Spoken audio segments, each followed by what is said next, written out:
All right, today I'm going to talk about Congress, which is America's legislative branch established under Article 1 of the Constitution.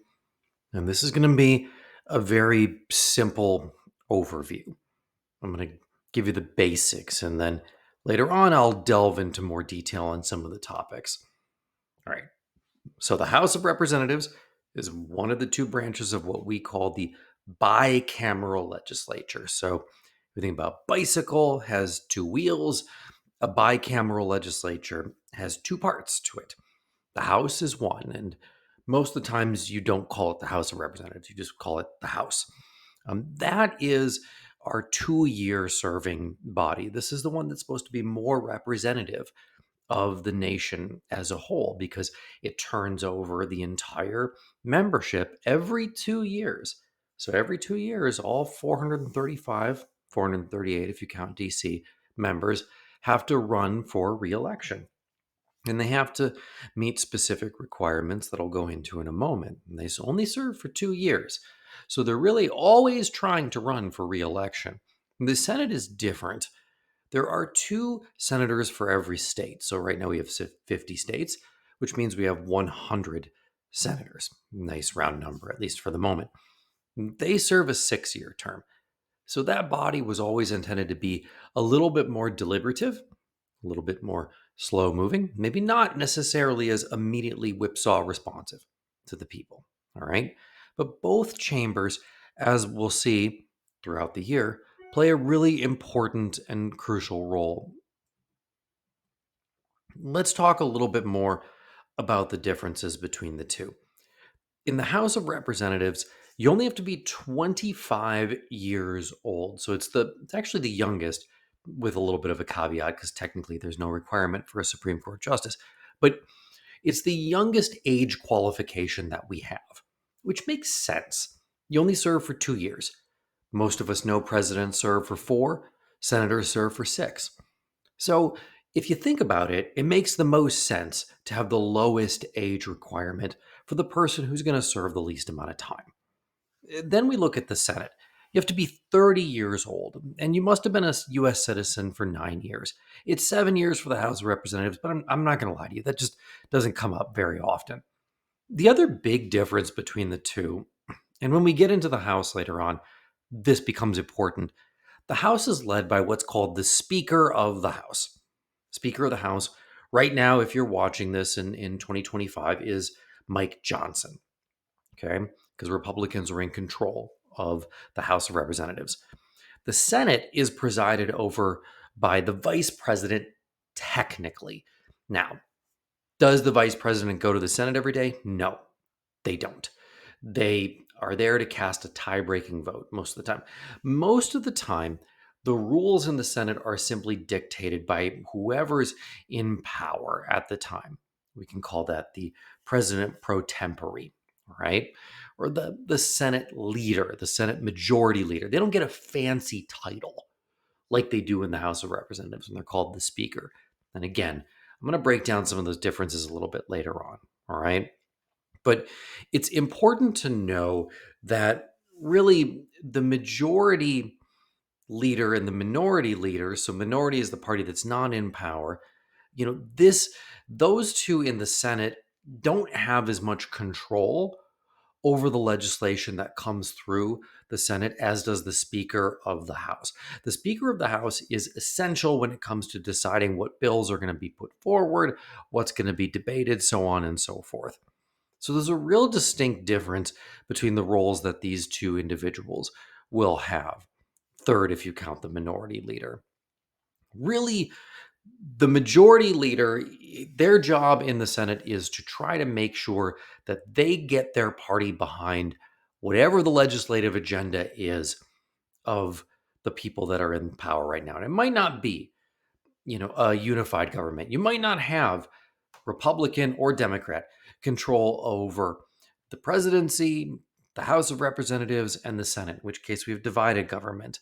Okay. Right now we have a unified government. That's not always the case. But the goal always of the Speaker of the House and of the Majority Leader are to try to get the legislative goals accomplished for their particular party. Now, to do this, they have different tools. But one of the key tools that both have are what are called whips. A whip is what it sounds like. A whip is a person who's in charge of getting people to vote the way the party wants them to vote. They're also there as sort of a pressure release valve to act as sort of a between the House Speaker and or Majority Leader and the rest of the members of Congress. Although I will tell you, in modern Congress, it's very, very unlikely that an individual member of the party is going to go against their party. That just doesn't happen anymore with the frequency that it used to. Generally, legislation is decided by the party leadership. It is given to the members, sometimes hours, sometimes a day before the vote is taken. And then everyone within that party is expected to get on board, whether or not they've read that piece of legislation.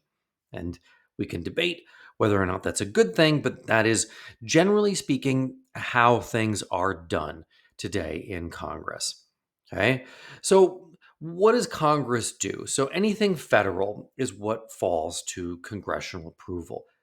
Critically, Congress has what is called the power of the purse, which means Congress has the authority to levy taxes and make spending decisions. Now, that power's been eroded a little bit recently, though certainly not completely, and we'll have to watch the direction in which this is going. But the biggest power that Congress has always had, other than simply passing laws, which of course is its normal function as the legislative branch.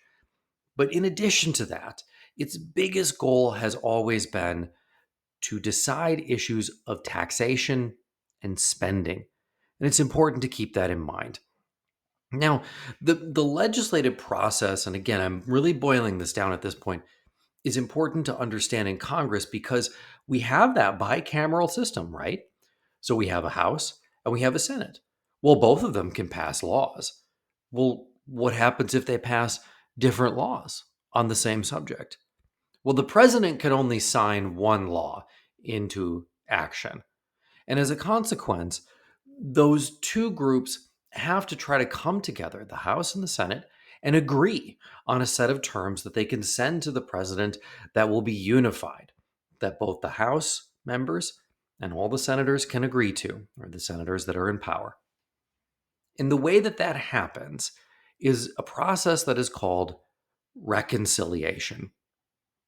Reconciliation is the process of making sure that the piece of legislation that is passed in the House is identical to the Senate and vice versa.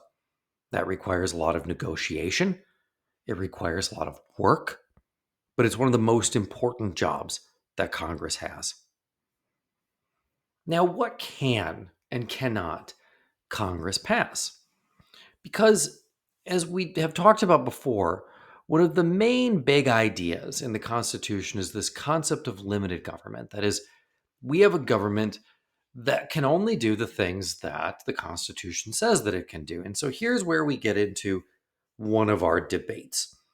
And one of our debates is over this question of enumerated powers and implied powers.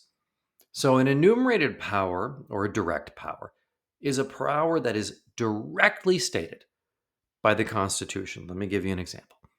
In the Constitution, it is directly stated that Congress can declare war. Only Congress can declare war. That's an enumerated power. An implied power is different. So let's use that same example.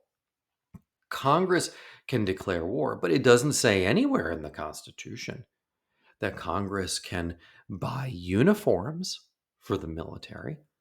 It doesn't say anywhere that it can buy boots or shoes or tanks or anything like that. But most of the time, and I'm putting an asterisk on that, most of the time, the Supreme Court has sided with the idea that, look, there are implied powers that are necessary and proper for Congress to enact its enumerated or its direct powers. You can't fight a war without uniforms. You can't send soldiers to the front line without shoes. So, because Congress has the power to declare war, because it has the power to levy taxes, it has the power to spend those taxes. on things that benefit the nation, with some caveats that we'll get into a little bit. So, what specifically is the role of Congress in our democracy? Well, I've broken it down to three.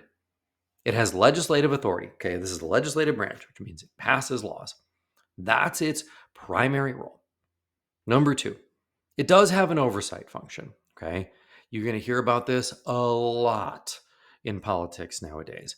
Congress has the right to hold hearings, it can subpoena witnesses. And a lot of this is political pageantry, but a lot of it is the important role that Congress serves as the gatekeeper to make sure that the will of the people is being enforced. Because if there's any branch that is supposed to be most responsive to the people of the United States, it's Congress. Those members of the House, they're up for reelection every 2 years. They have got to be responsive to our needs. And that also gets into number three, which is representation of the states. So we have a balanced bicameral system. In the Senate, every state, no matter how big, gets 2 representatives. California and Texas, 2 of our biggest states, have the exact same number of representatives as North and South Dakota, 2 of our smallest states, for senators. That balances out the power for those small states. But for our bigger states, they get the benefit. They get more representatives.